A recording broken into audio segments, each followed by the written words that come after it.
Good afternoon, class. My name is Tracy Bird, and today I'll be talking about Kings Mountain National Military Park. I visited the park a little over a year ago, but unfortunately I didn't take any pictures or videos, so today I'd like to share with you a PowerPoint presentation.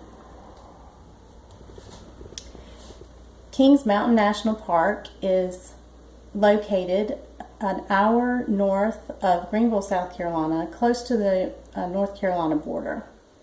This was the spot of the Battle of Kings Mountain, and the Battle of Kings Mountain was fought between the Over Mountain men made up of Scotch-Irish settlers as well as frontier settlers against the British Major Patrick Ferguson and his loyalist militia.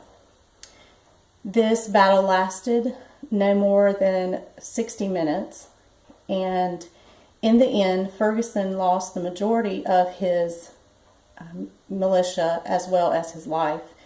And this was a major turning point for the southern battles of the American Revolution. The Loyalists were at the top of the hill at Kings Mountain, fighting down towards the Patriots who were taking the side of the mountain. These Patriots fought more of a guerrilla-style warfare in which they used the trees as cover.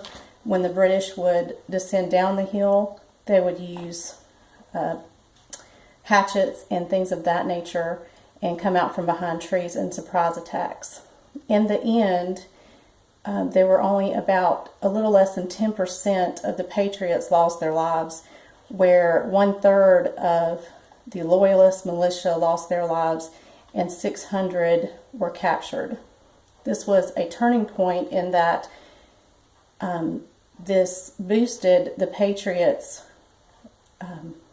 morale in South Carolina and the South, and also it turned some of those in the South that were Loyalist toward the Patriot side. This also pushed Cornwallis back from his advance into North Carolina and pushed him back into the South Carolina coast. At the National Park, you will actually be able to walk a 1.5-mile loop where you start where the Patriots attacked at the bottom of the hill and work your way up to the top of the hill from where the Loyalist position was. So you get an overview of the entire battle from each side. When you first come onto the property, the 4,000 acres, you will find the visitor center. And within that center, you will see many artifacts. You will find the British as well as the Over Mountain men, their attire that they wore during the battle. And also you'll find books and a gift shop. They also have several volunteers there that you can talk with if you have any questions, because this is a self-guided 1.5-mile tour. They also have a museum. The museum is made up of what the dense forest would have looked like at the time, so they try to replicate that. They also have many artifacts there. One of the most rare artifacts is one of Ferguson's rifles that he actually planned and made during the American Revolution. You can also watch a film. It's a 26-minute film about the Battle of Kings Mountain, which if you're able to come to Kings Mountain, I highly recommend. It was produced by the History Channel, and it runs about every 45 minutes prior to taking the tour. Along the trail, which is also paved, you will see many markers that will explain what has happened in that area and how the men fought. It's somewhat of a steep walk once you head up to the top of the hill. You'll also find markers such as these. This one is where Colonel Ferguson actually fell when he was shot 7 times by the Patriots. And he's also buried there, and this is his tombstone. There are several monuments there. The one on the far left was put by the government. It has plaques that have names of the fallen soldiers. The one in the middle is when President Hoover gave an address there to thousands of people on the 150th anniversary of the Kings Mountain battle.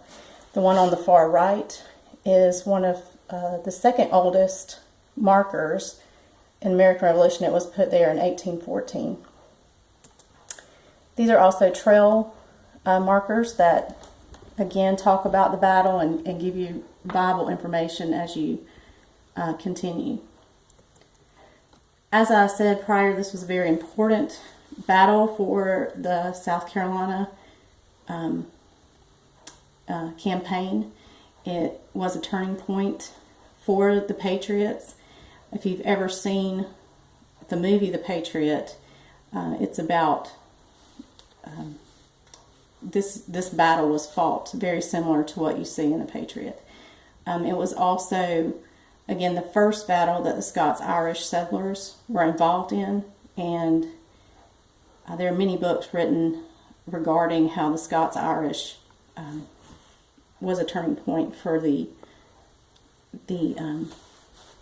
Patriots during the American Revolution.